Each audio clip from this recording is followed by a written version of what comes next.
اللہ تعالیٰ قرآن مجید کے اندر رمضان المبارک کا تعارف کرواتے ہوئے ارشاد فرما رہا ہے، شہر رمضان الذی انزل فیہ القرآن ھدی للناس وبینات من الہدی والفرقان۔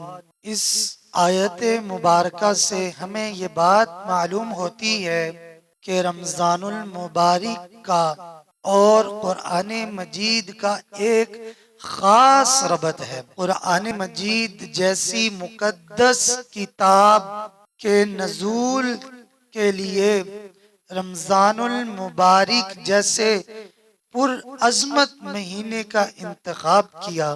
قرآن مجید کا رمضان المبارک کے مہینے کے ساتھ ایک خاص تعلق ہے، ایک خاص فضیلت ہے۔ قرآن مجید کے اندر رمضان المبارک کی فضیلت کو بیان کیا گیا اور رمضان المبارک کے نزول کے لیے رمضان المبارک کے پر عظمت مہینے کا انتخاب کیا گیا۔ تو میرے پیارے بھائیوں، بزرگوں، دوستوں، ہمیں ان آیات مبارکہ سے یہ بات معلوم ہوتی ہے کہ قرآن مجید کا رمضان المبارک کے ساتھ ایک خاص تعلق ہے، یعنی رمضان المبارک جو مہینہ ہے وہ قرآن پاک کا مہینہ ہے۔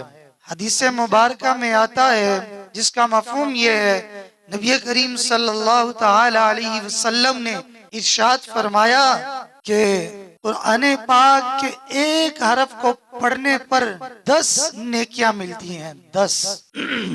تو میں یہ نہیں کہتا کہ الف لام میم یہ ایک حرف ہے، بلکہ الف ایک حرف، لام دوسرا حرف اور میم تیسرا حرف۔ مطلب یہ ہوا کہ اگر کسی بندے نے الف لام میم پڑھا تو اس کے حساب سے اس کو 30 نیکیاں ملیں گی۔ اور حدیث مبارکہ میں آتا ہے کہ رمضان المبارک کے اندر سنت نفل کا جو ثواب ہوتا ہے وہ فرض کے برابر کر دیا جاتا ہے، اور جو فرض کا ثواب ہوتا ہے وہ کئی گنا بڑھا دیا جاتا ہے۔ اسی طرح اگر حساب لگایا جائے کہ عام دنوں کے اندر قرآن مجید کے ایک حرف کو پڑھنے پر اگر 10 نیکیاں ملتی ہیں تو رمضان المبارک کے اندر ایک حرف کے پڑھنے پر 70 گنا نیکیاں بڑھا دی جاتی ہیں۔ یعنی اگر عام دنوں میں ایک حرف کے پڑھنے پر 10 نیکیاں ملتی ہیں تو رمضان المبارک میں ایک حرف کے پڑھنے پر 10 نیکیوں کی بجائے 700 نیکیاں ملیں گی، 700۔ اور الف لام میم یہ ایک حرف نہیں بلکہ یہ 3 حرف ہیں، تو الف لام میم کے پڑھنے سے 2100 نیکیاں بنیں گی، 2100۔ اب دیکھیں کہ 2100 نیکیاں ہم نے کتنی دیر کے اندر بنا لی۔ الف لام میم اتنا وقت لگا، بالکل مختصر سا وقت۔ تو میرے پیارے بھائیوں، بزرگوں، دوستوں، یہ جو نیکیاں ملتی ہیں میرا اور آپ کا حساب ہے، حساب سمجھانے کے لیے بتایا جا رہا ہے، لیکن اس کا اجر اللہ تعالیٰ کے پاس ہے۔ حدیث مبارکہ میں آتا ہے کہ اللہ تعالیٰ جس کو چاہے جتنا زیادہ بڑھا چڑھا کر دے سکتا ہے، اللہ تعالیٰ کو اختیار ہے۔ یہ جو بات ہم نے سمجھائی یا سمجھی یہ صرف سمجھنے اور سمجھانے کی حد تک ہے، لیکن اس کا جو اصل اجر، اس کا اصل ثواب ہے وہ اللہ تعالیٰ کے پاس ہے۔ اللہ تعالیٰ جسے چاہے جتنا مرضی زیادہ بڑھا چڑھا کر اجر دے سکتا ہے۔ اسی طرح رمضان المبارک کے اندر تراویح کے اندر قرآن مجید سننا، اس کا بھی بہت بڑا اجر ہے، اس کی بہت بڑی فضیلت ہے۔ ایک آیت مبارکہ کا الگ اجر ہے، ایک حرف کا الگ اجر ہے، اور ایک لمحے کا الگ اجر ہے۔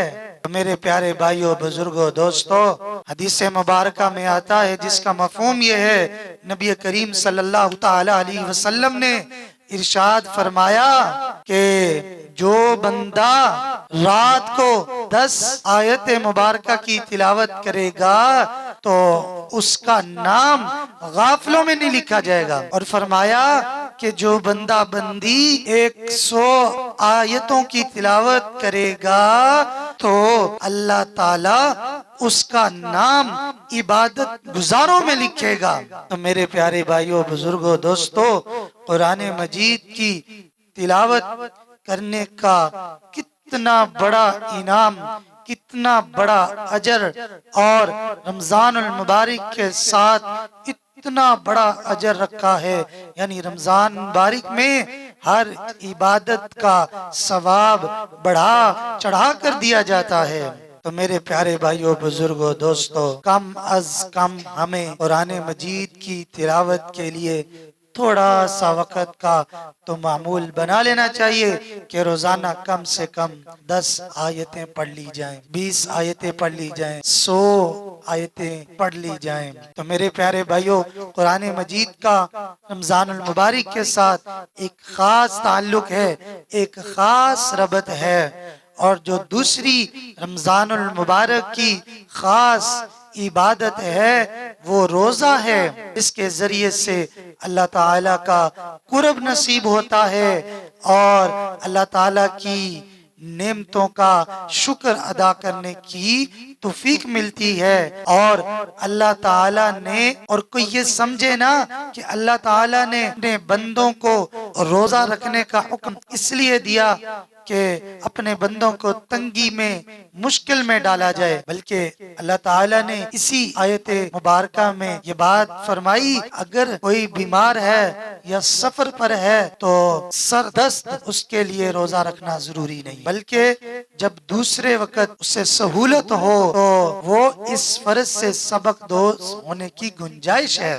تو میرے پیارے بھائیوں، یہ اس بات کی دلیل ہے کہ اللہ تعالیٰ کا مقصد اپنے بندوں کو مشکل یا تنگی میں ڈالنا نہیں بلکہ یسرن سہولت کا پیدا کرنا ہے۔ تو میرے پیارے بھائیوں، اس بات کا خلاصہ یہ ہے کہ جب اللہ تعالیٰ کا اپنے بندوں کے ساتھ اتنی آسانی اور سہولت کا معاملہ ہے تو پھر بندوں کو بھی یہ چاہیے کہ وہ اللہ تعالیٰ کے حکموں کو بجا لائیں، اللہ تعالیٰ کی نعمتوں کا شکر ادا کرنے میں کوئی کمی نہ چھوڑیں، اللہ تعالیٰ کی اطاعت گزاری میں کوئی کوتاہی نہ کریں۔